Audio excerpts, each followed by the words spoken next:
I saw Mad Max, what was it, last summer, and it absolutely melted my mind. It was such a stunning movie, and I'm so glad that it's getting the recognition it deserves at these award shows. That's so cool. Yeah, Conan, it's never expected it, to be honest. You didn't expect it? Well, I thought we were done way back last year, but people are still talking about it, so for a filmmaker, that's great. It's incredible. I was just listing the credits. Babe, Happy Feet, and the Mad Max franchise.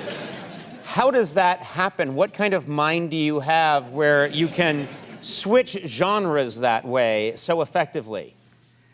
I'm not sure. I'm not the person to ask, but my mum did say that she thought after the Babe and Happy Feet that I was calming down, and then she saw Mad Max Fury Road and said, "George, what's happening?" and Why are you doing these again? Yeah, well, and I figured out was when I was young, I made Mad Max movies, and then I had kids, and you have kids, and you stop going out to movies as spontaneously as you can, and you're watching a lot of family movies. So that was sort of in my head, and now my kids have grown up, I can go back to Mad Max. Really? So your kids grew up, and once they're out of the house, you can go back to flamethrowers on dune buggies. Well, yeah, well, there's sort of... people dressed in S&M outfits. Yeah, I know. Killing each other. I know. Mad Max has influenced the culture so much. You see it in so many ways. And the visuals in the latest film were stunning. We copied when we went to Comic-Con. Our cold open for the first episode was us doing sort of a parody, and I got to be the Doof Warrior. Andy was driving, and that was, I remember, we'll show a quick clip for anyone that didn't see it. I got to be the guy on the front of the truck.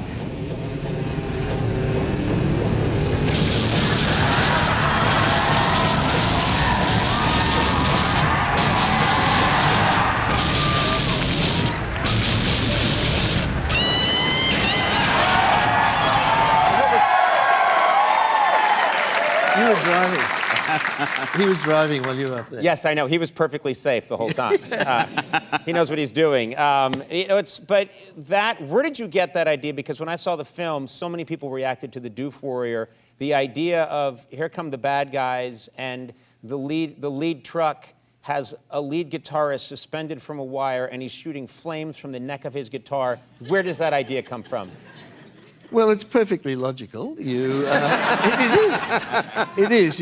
Okay. There's always the music of war. You Yeah. know, the bugler, the drummer, the bagpipe player. But in this case, you've got all those vehicles with V8 engines and V16 engines and so on. So it's very noisy. So the guitar and everything has to have dual purpose. So a flamethrower. Yeah.